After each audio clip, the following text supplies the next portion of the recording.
El reflejo en el cristal opaco del autobús urbano le devolvió una imagen que Amina Diallo conocía demasiado bien, pero que aún le provocaba una punzada sorda en el pecho. 35 años, piel negra como el ébano pulido, una masa de trenzas que caían con peso sobre sus hombros y un cuerpo generoso, obeso según los cánones implacables de una sociedad que parecía susurrarle constantemente que ella, así, no encajaba. Madrid despertaba perezosa bajo un cielo grisáceo de noviembre, y Amina se dirigía a una nueva entrevista, la enésima, en una retahíla de esperanzas menguantes. Psicóloga con mención honorífica, un currículum que brillaba con inteligencia y esfuerzo, pero que parecía volverse invisible tras el filtro de su apariencia. Apretó entre sus manos el bolso desgastado donde guardaba, además de sus títulos y una carpeta con proyectos, un pequeño amuleto de madera que su madre, Fátima, le había regalado antes de que la enfermedad comenzara a robarle la luz de los ojos. «Para la buena suerte, mi niña, y para que nunca olvides de dónde vienes», le había dicho con su voz cálida, ahora un eco doloroso en la memoria de Amina. La buena suerte parecía esquiva, y recordar de dónde venía, un barrio obrero de Leganés donde el aroma a especias senegalesas se mezclaba con el del cocido madrileño, era a la vez un ancla y un recordatorio de la distancia que aún sentía con el resto de la ciudad. La parada de nuevos ministerios. Amina descendió con la agilidad sorprendente que muchos no esperaban de su volumen, una pequeña victoria silenciosa contra los prejuicios. El edificio de imagen global se alzaba imponente, un coloso de cristal y acero que prometía modernidad y éxito. En su interior esperaba Javier Javi Menéndez, el director del Departamento de Estrategia Creativa, un nombre que había investigado y cuyo perfil en LinkedIn resumaba esa clase de confianza superficial que a Amina siempre le había resultado sospechosa. La entrevista fue un ejercicio de contención. Javier, un hombre de unos 40 años, delgado hasta la exageración, con un bronceado artificial que no lograba ocultar las primeras líneas de expresión alrededor de sus ojos inquietos, y un traje caro que parecía gritar «estatus», apenas la miró a los ojos. Sus preguntas eran vagas, su atención se desviaba constantemente hacia la pantalla de su móvil. Amina, sin embargo, respondió con precisión, exponiendo sus ideas con una claridad que pareció por un instante captar el interés errático de Javier. «Bueno, Diallo», dijo finalmente, arrastrando su apellido con un deje de exotismo forzado. «Tenemos muchos candidatos, ya sabe, pero hay algo diferente en usted. Le daremos una oportunidad, un contrato temporal de prueba, ya veremos». La palabra diferente resonó en los oídos de Amina, cargada de ambigüedad. Diferente, bueno, o diferente como eufemismo de todo lo que la sociedad le señalaba. Aceptó. Necesitaba el trabajo con una urgencia que la avergonzaba. El tratamiento experimental de su madre en la clínica universitaria de Navarra era caro y la pensión de Fátima apenas cubría los gastos básicos. Este empleo era un clavo ardiendo, una última esperanza. Los primeros días en Imagen Global fueron una inmersión en un ecosistema tóxico y superficial. Las miradas de soslayo, los cuchicheos ahogados cuando pasaba, la forma en que algunos compañeros evitaban compartir el ascensor con ella. Javier, por su parte, adoptó una táctica de condescendencia activa. Le asignaba tareas menores, muy por debajo de su cualificación, o la ignoraba en las reuniones de equipo, solo para luego criticar su supuesta falta de iniciativa. Los comentarios sobre su almuerzo, «otra vez ensalada, Amina», «hay que cuidarse pero sin pasarse de exótico, ¿eh?», o su ropa, ese turbante es muy étnico. Quizás algo más discreto para la oficina. Eran pequeñas gotas de veneno administradas con una sonrisa que no llegaba a sus ojos. Amina tragaba saliva y sonreía con profesionalismo, refugiándose en la calidad de su trabajo. Sus análisis de mercado eran impecables, sus propuestas creativas, innovadoras. En secreto sabía que su inteligencia era una amenaza para Javier, cuya propia valía parecía depender más de su labia y sus contactos que de un talento genuino. Elena García, una diseñadora gráfica de la empresa pecosa y con una melena pelirroja rebelde, fue la única que le tendió una mano. Había sufrido el sexismo rampante de la agencia y reconocía en Amina a otra alma sitiada. «Ten cuidado con Javi», le advirtió un día durante un café clandestino en la pequeña cocina de la oficina. «Le gusta jugar con la gente, especialmente si siente que le pueden hacer sombra. Y tú, Amina, brillas demasiado, aunque él intente apagarte». La salud de Fátima empeoraba, las facturas se acumulaban. Amina trabajaba hasta tarde, puliendo cada informe, cada presentación, con la esperanza de que su valía fuera finalmente reconocida, de que el contrato temporal se convirtiera en algo permanente. Entonces llegó el proyecto Alma del Sur, una campaña para relanzar una marca de aceite de oliva andaluz. Amina vio la oportunidad. Se sumergió en el proyecto, investigando la historia de la marca, la cultura de la región, diseñando una estrategia que era a la vez auténtica y vanguardista. Presentó su propuesta a Javier, quien la escuchó con una atención inusual, asintiendo, incluso tomando notas. Por primera vez en semanas, Amina sintió un atisbo de esperanza. Unos días después, en la presentación al cliente, Javier expuso la campaña. Era la idea de Amina, casi palabra por palabra, pero presentada como suya. Cuando el cliente, impresionado, preguntó por algún detalle técnico del análisis de mercado, Javier titubeó, incapaz de responder con la profundidad que Amina había detallado en sus informes. Con una sonrisa forzada, desvió la pregunta y se atribuyó todo el mérito. Amina, sentada en una esquina de la sala de reuniones, sintió como la sangre le hervía en las venas, pero se mantuvo impasible, anotando mentalmente cada gesto, cada palabra. La injusticia era una vieja conocida. La campaña fue un éxito. Javier fue felicitado. Amina recibió una palmadita condescendiente en la espalda y la vaga promesa de que se tendría en cuenta su colaboración. Pero el golpe final estaba por llegar. A finales de mes, con la excusa de reajustes presupuestarios, el contrato de Amina no fue renovado. «Lo siento, Diallo, pero la situación es complicada», le dijo Javier con falsa compunción, sin poder sostenerle la mirada. «Quizás esto no era para ti. Ya sabes, el encaje cultural es importante». Esa misma semana, Fátima sufrió una crisis severa. Sin el dinero para el siguiente ciclo del tratamiento experimental, su estado se deterioró rápidamente. Amina pasó días y noches en el hospital Gregorio Marañón, viendo cómo la vida de su madre se escapaba entre sus dedos, un reloj de arena implacable. El olor a desinfectante y a enfermedad se le impregnó en la piel, en el alma. Cuando Fátima finalmente falleció, una fría mañana de diciembre, una parte de Amina murió con ella. El dolor era un océano negro y helado. En el pequeño piso de Leganés, rodeada de los objetos de su madre, de sus telas coloridas y el aroma persistente de las especias que ya no cocinaría, Amina sintió cómo la tristeza se transformaba en algo diferente. Una calma gélida, una resolución inquebrantable. Javier Menéndez había cruzado una línea. Le había quitado no solo un trabajo, sino la última oportunidad de salvar a su madre. Y por eso pagaría.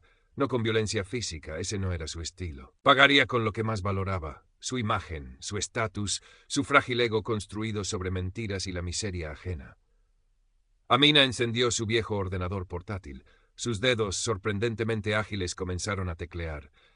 La psicóloga, la observadora silenciosa, la mujer a la que nadie veía realmente, estaba a punto de demostrar de lo que era capaz.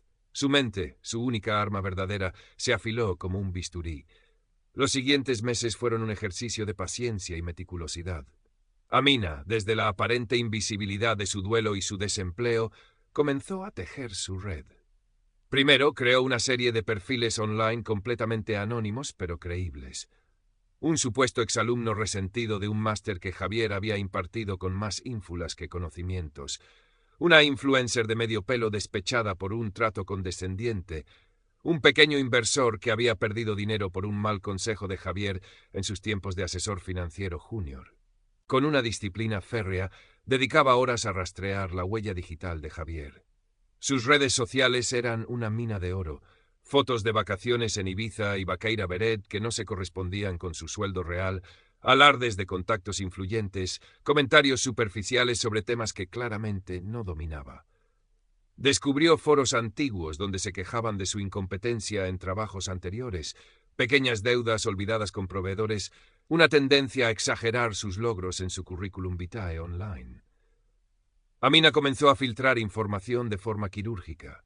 Un correo anónimo a un periodista del Confidencial Digital especializado en el sector publicitario, con pruebas de cómo Javier había plagiado partes de una campaña exitosa de una agencia rival años atrás.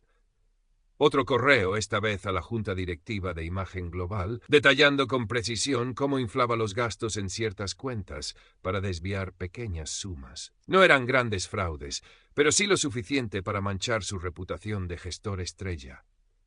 Paralelamente, utilizó sus conocimientos de psicología para atacar las inseguridades de Javier. Sabiendo su terror a la irrelevancia y al envejecimiento, comenzó a dejar comentarios sutiles en sus perfiles de Instagram y LinkedIn desde sus identidades falsas, del tipo: «¡Qué bien te conservas, Javi! Aunque se notan un poco las canas en esa foto, ¿no?». O «Sigues en imagen global, pensé que ya estarías en algo más, señor». Pequeños alfileres que sabía se clavarían en su ego. Elena, preocupada por el aislamiento y la nueva intensidad sombría de Amina, intentó hablar con ella. «¿Estás bien, Ami? Te veo diferente». «Estoy procesando, Elena», respondía Amina con una calma que a Elena le helaba la sangre. «Algunas cosas llevan tiempo». Elena intuía que algo oscuro se estaba gestando, pero no se atrevía a presionar. El dolor de Amina era un abismo al que no sabía cómo asomarse. La primera señal de que su plan estaba funcionando llegó cuando un artículo de El Confidencial Digital mencionó, sin dar nombres, pero con detalles muy reconocibles, a un directivo de una conocida agencia madrileña cuyas prácticas éticas estaban siendo cuestionadas. En imagen global, el ambiente se enrareció. Javier empezó a mostrarse más irritable, más paranoico. Miraba por encima del hombro, cuestionaba la lealtad de sus subalternos. Amina continuó. Descubrió que Javier tenía una aventura con una becaria muy joven de la agencia, prometiéndole un ascenso que nunca llegaría. Un vídeo borroso, tomado discretamente en un bar de la calle Huertas, donde Javier se reunía con ella, llegó de forma anónima al Departamento de Recursos Humanos, y más importante aún, al marido de una importante clienta de la agencia, con quien Javier también había intentado flirtear de forma inapropiada. La clienta retiró su cuenta millonaria. La caída de Javier no fue un derrumbe súbito, sino una erosión lenta y agónica, como una costa batida por una marea implacable. Cada semana, un nuevo rumor, una nueva sospecha, una nueva mirada de desconfianza de sus colegas y superiores. Sus supuestos amigos del mundo de la imagen comenzaron a distanciarse. Las invitaciones a eventos exclusivos menguaron. Su nombre, antes asociado al éxito chic, ahora se susurraba con una mezcla de sorna y desprecio. Empezó a cometer errores en el trabajo, errores nacidos de la presión y la paranoia, presentaciones desastrosas, plazos incumplidos. Su fachada de confianza se resquebrajaba, dejando al descubierto al hombre inseguro y mediocre que siempre había sido. El clímax de su particular descenso a los infiernos llegó durante la gala anual de los premios Lux de publicidad, un evento que para Javier era el pináculo de su existencia social y profesional. Este año ni siquiera estaba nominado, pero había conseguido una invitación a la desesperada, aferrándose a los últimos vestigios de su antiguo estatus. Amina había preparado este momento con especial esmero. Había hackeado éticamente la red Wi-Fi del evento, algo que aprendió en un curso online durante sus meses de planificación, y tenía acceso al sistema de proyección. Cuando Javier, intentando aparentar normalidad, subió torpemente al escenario para entregar un premio menor, un honor que le habían concedido casi por lástima, la pantalla gigante detrás de él, en lugar de mostrar el logo del patrocinador, comenzó a proyectar una secuencia cuidadosamente editada. Capturas de pantalla de sus correos más comprometedores, fragmentos de sus conversaciones con la becaria, comentarios despectivos que había hecho sobre sus jefes y clientes, todo ello intercalado con memes que ridiculizaban su supuesta genialidad y su obsesión por la imagen. Un montaje brutal y humillante. Un murmullo recorrió la sala, seguido de risas ahogadas y luego un silencio atronador. Javier se quedó paralizado, el rostro pálido bajo las luces, la sonrisa congelada en una mueca de horror. Intentó balbucear algo, pero su voz se quebró. Vio cientos de ojos fijos en él, no con admiración, sino con una mezcla de burla, desprecio y lástima. Fue como si todas las pequeñas maldades, todas las humillaciones que él había infligido a otros a lo largo de los años, se hubieran condensado en ese instante y se lo devolvieran multiplicado por 1000. Huyó del escenario, tropezando, bajo una lluvia de miradas que lo atravesaban. Desde un rincón oscuro del salón, invisible entre la multitud de camareros y personal técnico, Amina observó la escena. No había ni rastro de triunfo en su rostro, solo una quietud profunda, casi vacía. Había cerrado el círculo. Meses después, el nombre de Javier Menéndez era un recuerdo tóxico en el sector publicitario madrileño. Despedido de imagen global, repudiado por su círculo social, vivía recluido en su apartamento de Chamberí, que pronto tendría que vender. La paranoia se había convertido en su compañera constante. Veía enemigos en cada sombra, conspiraciones en cada llamada perdida. A veces, en mitad de la noche, se despertaba sudando, con la vaga pero persistente sensación de que una inteligencia fría y metódica había orquestado su ruina. Una inteligencia que él, en su arrogancia, nunca había sido capaz de reconocer. Nunca supo con certeza quién había estado detrás de su caída, pero a veces la imagen de una mujer negra obesa con ojos demasiado inteligentes cruzaba fugazmente por su mente, provocándole un escalofrío inexplicable. Amina seguía viviendo en su piso de Leganés. El dolor por la pérdida de Fátima seguía ahí, una herida que quizás nunca cicatrizaría del todo. Había conseguido un trabajo a media jornada en una ONG que ayudaba a mujeres inmigrantes, utilizando sus conocimientos de psicología para algo constructivo. A veces Elena la visitaba y hablaban de todo menos de Javier Menéndez. En esas conversaciones Elena veía en los ojos de Amina una profundidad nueva, una tristeza antigua, pero también una fuerza tranquila que antes no estaba. Una tarde, mientras ordenaba los papeles de su madre, encontró el pequeño amuleto de madera. Lo sostuvo en la palma de su mano. No había habido magia en él, ni buena suerte fácil. La única magia residía en la resiliencia del espíritu humano, en la capacidad de transformar el dolor más profundo en una voluntad de hierro. Había hecho justicia, a su manera. Una justicia amarga, solitaria, pero justicia al fin y al cabo. El camino hacia la sanación sería largo, lo sabía. Pero por primera vez en mucho tiempo, al mirar su reflejo en el cristal de la ventana, ya no veía solo a la mujer que la sociedad intentaba definir por su peso o el color de su piel. Veía a Amina Diallo, y eso por ahora era suficiente.